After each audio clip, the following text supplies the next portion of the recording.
everybody. It's Auntie Premed here.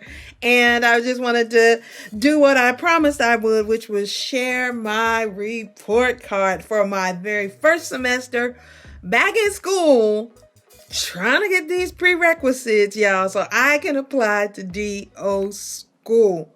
So hang around and I'll be right back with the grades. Here we go.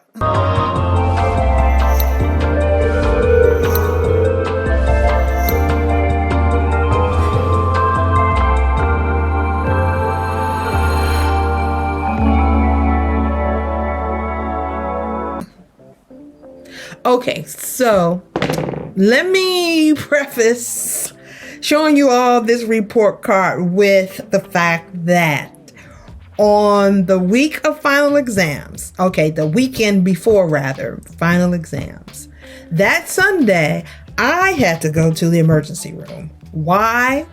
You're like, oh, you starting with excuses. It's not an excuse, I promise you. But there was an arson attack in my building. So I did not have as much time as I wanted to because I did have to spend some time in the emergency room for smoke inhalation. And I had to talk to detectives. I had to do this. I had to do that. It was a mess. And I even had to leave my residence because I didn't feel safe there anymore. But anyway, I pushed through and these are my grades. So as you can see, I got 4 A's and 2 B's, which is not bad. I wanted to get straight A's. I wanted that 4.0 because I just feel like, hey, what's the point of going back to school if you're not going to give it everything you got and come out with some stellar grades? But, you know, life happens. It is what it is. And I'm not mad at myself. I've given myself some grace on this, y'all. And as you can see, biology is my jam. Okay, biology, I did the thing. I got A in the course and the A in the lab. And that was the class actually that I remembered the most from when I took it in undergrad 20 some odd years ago. So I did well in biology and I really enjoy the subject matter and the labs for biology as well. So I think that's why I did so well in that. Chemistry is my nemesis. The first time I took chemistry in undergrad, I failed miserably. I had to take it all over again for freshman forgiveness, and then I got a B. So I'm kind of reliving the past a little bit. Well, no, I didn't fail it this time, but I did get a B in the course. I was tracking for an A, but then that night that the fire happened, I had like a quiz and a homework assignment that I couldn't get done on time. And so I was missing assignments. But I was doing so well before that I was still able to sort of screech out a B in the class. So I'm not mad at it. And then I also did well in the lab. The lab for this course wasn't necessarily the simulated labs like in biology. So I wasn't really super thrilled about it. The lab is really just worksheets where you really got to write out formulas and come up with the answers and apply your knowledge. But I did pretty good in the lab for chemistry. And then finally, anatomy and physiology, another class where I was tracking for that A.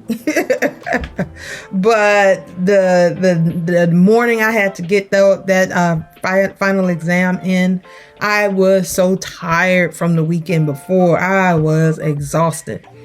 And so I went to the review session with the professor. I studied what I could and reviewed what I could. And for my final exam, I was able to get an 85. But I had been in the 90s for all of my other assignments prior to that. It's just that the final exam for that class was weighted very hard. It was like 25% of the grade. So it's like, oh boy, you got to do well on that final.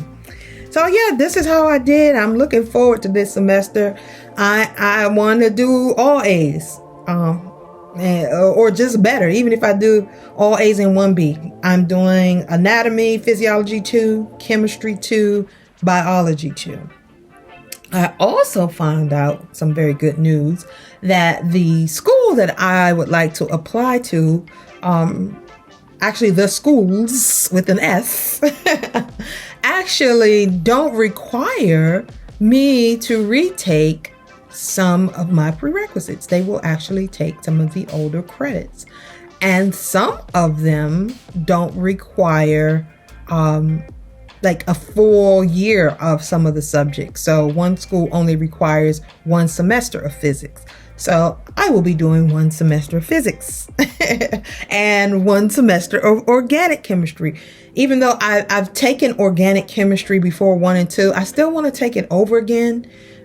Just for my own self, for my own refresher, so that when I do get into medical school, I'm not lost or feeling like I have to play catch up. So I'm going to take, after this semester, I'm going to take physics and organic chemistry, and then I'll take biochemistry, and then I'm going to be done. I'm not going to take OChem 2. I'm not going to take physics 2 if I don't have to. I'm very confident in the school that I want to go to. So I am going to give that application to that one school everything I got in me. Because I would really like to go to that particular school, and that's what they require. And they also don't require the MCAT. However, I mean, I've always been a bit of an overachiever, so I'm going to study anyway for the MCAT just in case. And I'm actually going to take it. You know, I think it'll be good. I think it'll give me a good foundation to study for the COMLEX test that I would have to take once I'm in medical school. So I'm gonna move forward. But having all this new information, I think I'm going to apply this cycle. So I think the cycle application starts May 6th. So that's in a couple of days. So I'm working on my personal statement, guys. And yeah, I'm going to see how I do with this cycle to try to start, because I've wasted enough time. Way too much time. I wasted way too much time. And even though I can't say I'm grateful for the path that I've been on, because it's afforded me a certain level of maturity, and I'm approaching this a lot differently than I would have in my late teens, early 20s. But at the same time, 44 is 44. And then it's time to do what I've been called to do finally. And if I don't have to wait a year or more to do that, then that would be a blessing. And I can just move forward with the calling on my life. So that's how I did. As always, if I can do it, you can do it. Just trust God and keep your eye on Him. Don't look to the left. Don't look to the right. Keep your eyes on God, and He will direct your path. People will always tell you what you cannot do. And the reason they do that is because they feel like they cannot do it. But guess what? They ain't you. And you're not them. And we're all called to do different things. So don't let people's projection of what can be the determination for your destiny. Let them talk. You can listen, but let it go in and out the other ear, because you have to answer to God for the life and the days and the moments and the hours and the minutes that He has given you. And if He has given you the gifts, the capacity, the ability to do a certain thing, and you're not doing it because of people, you're in a sense making people your God, right? So don't listen to what people have to say. Do what God tells you to do, and you'll be okay. All right.